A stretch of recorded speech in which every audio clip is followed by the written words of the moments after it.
राकेश, तुम कब मेरी बात सुनोगे? आखिर मैं तुम्हारी पत्नी हूँ। गीता ने गुस्से में राकेश से कहा।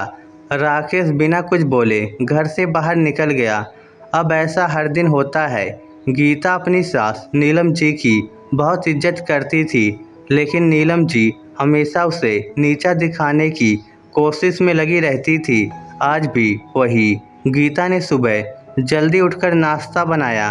राकेश को सूजी का हलवा बहुत पसंद था, इसलिए उसने नाश्ते के साथ हलवा भी बनाकर सभी को परोस दिया। उसके ससुर रमेश जी ने नीलम जी को टोकते हुए कहा, ये क्या फिजूल खर्ची है, सुबह सुबह देसी घी का हलवा। नीलम जी ने गीता को डांटते हुए पूछा, क्यों बहू, ये देसी घी क्या तेरे मायके से आया है? माँ जी, वह इन्हें हलवा बहुत पसंद है, इसलिए थोड़ा सा बनाया है। ये कहकर गीता राकेश की तरफ देख रही थी। शायद वह कुछ बोले, तभी नीलम जी ने कहा, मैं सब जानती हूँ, मेरे बेटे का बहाना करके खुद खाने का मन होगा। राकेश चुपचाप नाश्ता करते रहे। गीता की आंखों से आंसू झलक गए। इससे ज़्यादा बुरा तब लगा जब राकेश बिना हलवा खाए ही ऑफिस के लिए चल दिए। गीता घर का काम समेटने में लग गई। इधर नीलम जी बाहर ड्राइंग रूम में बैठकर बड़बड़ाती रही। काम करके गीता अपने कमरे में जाकर रोने लगी। कितने नाजों से पाला था उसके पापा ने उसे, आज भी याद है। एक बार उसने गाजर के हलवा बनाने के लिए कहा था, लेकिन माँ ने सूजी का हलवा बना दिया था। पापा को जब यह पता लगा तो वह तुरंत बाजार गए। वहाँ से ढेर सारा गाजर का हलवा लाए थे और उस दिन बिना कहे 2-3 दिन में गाजर का हलवा बनने लगा। आज उसे सूजी के हलवे के लिए कितनी बातें सुनाई जा रही है। उसे गुस्सा सास ससुर पर नहीं, राकेश पर था, जो कि कुछ नहीं बोल पाए। शाम को जब उसने राकेश से शिकायत की तो वो बस इतना ही बोले, इस घर में केवल माँ की पसंद का खाना बनता है, आगे से मेरी पसंद का कुछ मत बनाना। गीता ने राकेश से बात करनी बंद कर दी। आखिर क्या कसूर था गीता का? यही कि वह राकेश से बहुत प्यार करती है। इसी तरह कुछ दिन बीत गए। एक दिन गीता ने नीलम जी से कहा, माँ जी, मैं अपने घर जाना चाहती हूँ कुछ दिन के लिए। अगर आप कहो तो आज ही चली जाऊँ। कई दिन पहले माँ का फ़ोन आया था, कह रही थी पापा की तबीयत ठीक नहीं है। नीलम जी वहाँ जब भी जाती हैं 1 सप्ताह से वापस नहीं आती। घर का काम कौन करेगा? तेरे ससुर और मेरा बेटा शाम को थक हार कर घर आएंगे। यहाँ उन्हें खाना भी नसीब नहीं होगा। मुझे तो चक्कर आ रहे हैं, मैं खाना नहीं बना सकती। जाना है तो 1 दिन के लिए चली जा। गीता मन मारकर 1 दिन के लिए पीहर पहुँच जाती है। वहां पहुंचकर उसे और भी आश्चर्य होता है। भाभी, मम्मी पापा कहाँ गए? गीता ने घबरा कर पूछा। उन दोनों का घर में मन कहाँ लगता है, तीर्थ पर गए हैं, न जाने कब आएंगे। वैसे तुम कितने दिनों के लिए आई हो? क्योंकि मुझे भी अपने पीहर जाना है। संगीता भाभी का ये व्यवहार देखकर गीता चौंक गई।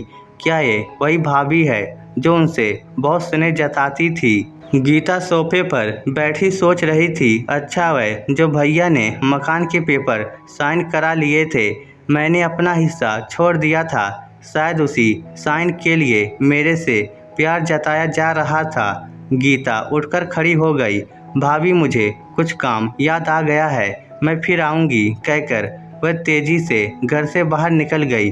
पीछे से गेट बंद होने की आवाज़ से वह समझ गई कि उसके जाने से भाभी को कोई खास फर्क नहीं पड़ा। भारी कदमों से चलते हुए वह मंदिर पहुंच गई, क्योंकि शाम से पहले यदि ससुराल जाती तो नीलम जी उससे कई सवाल करती। मंदिर में जाकर उसने भगवान के दर्शन किए, बस न कुछ मांगा न कुछ बोला। भगवान के चरणों में शीश नवाकर वह बाहर आकर बैठ गई। तभी सामने के पेड़ के नीचे उसे अपने माता पिता बैठे दिखाई दिए। गीता भागकर उनके पास पहुंची। गीता को देखकर उसकी मां रोने लगी। बेटी, तू यहाँ कैसे?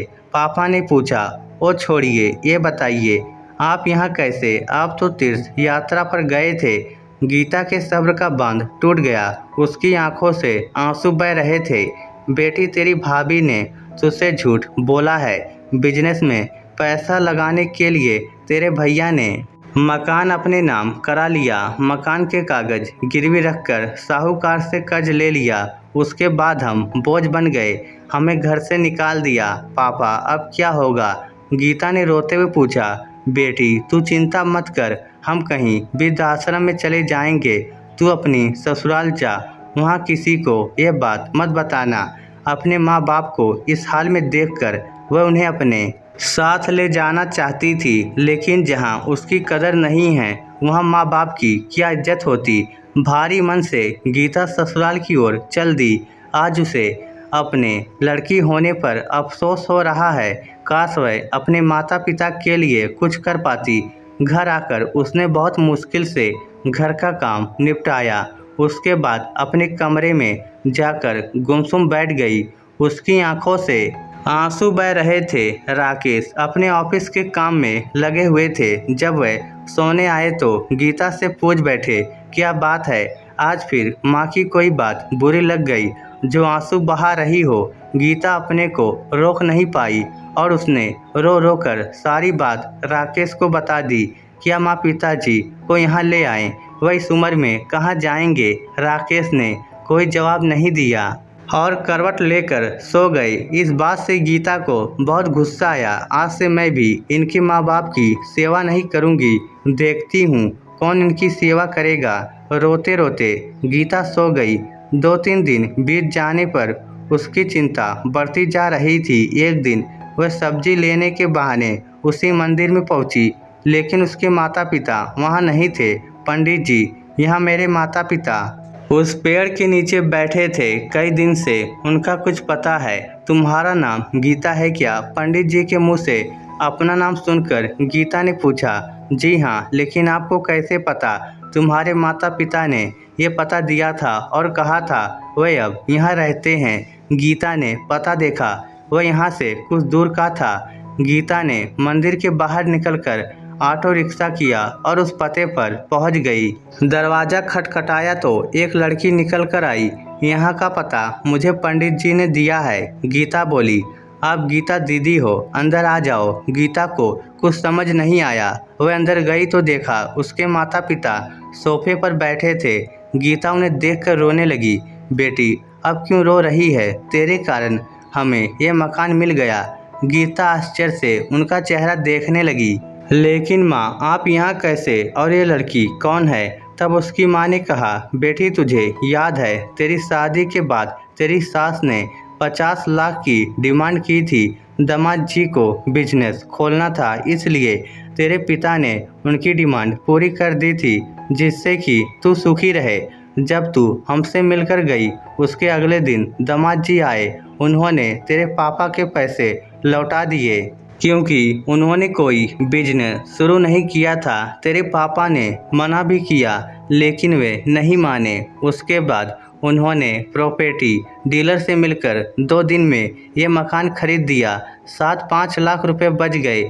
इससे उन्होंने ये लड़की नौकरी पर रखवा दी जो हमारी केयर करेगी। लेकिन माँ, उन्होंने मुझे तो कुछ नहीं बताया। गीता की आंखों से आंसू बह रहे थे। वह रोते हुए वहाँ से अपने घर आ गई। घर आकर वह सोच रही थी, राकेश ने कभी उसके लिए आवाज़ नहीं उठाई, लेकिन मेरे माता पिता के लिए इतना करने दिया जो कि कोई सगा बेटा भी नहीं कर सकता।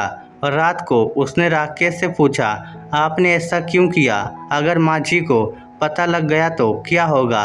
राकेश का जवाब सुनकर गीता रोने लगी। राकेश ने कहा, जैसे तुम्हारे लिए ये माता पिता हैं, वैसे ही मेरे लिए भी वो माता पिता हैं। मैंने पैसे लेते समय ही सोच लिया था कि एक दिन ब्याज के साथ सारे पैसे लौटा दूंगा, लेकिन जब बिजनेस शुरू नहीं हो पाया तो मैं इन पैसों को अपने पास रखकर सही समय आने का इंतज़ार कर रहा था। अगर मैं तुम्हारे माता पिता को अपने घर ले आता तो उनका आत्मसम्मान हर दिन उन्हें धिक्कारता। बेटी के घर वह रहना पसंद नहीं करते, वह अपमानित ना हो, इसलिए मैंने ये सब किया। राकेश, मुझे माफ़ कर दो। आज तक मैं तुम्हें गलत समझती रही। तभी पीछे खड़ी नीलम जी बोली, बेटी वह पैसा हमने उधार लिया था वह तुम्हारे पिता की अमानत थी। मैंने और राकेश ने पहले ही फैसला किया था कि ब्याज के साथ तुम्हारे पैसे लौटा देंगे। चल अब सो जा, सुबह नाश्ता टाइम पर नहीं बना तो अच्छा नहीं होगा।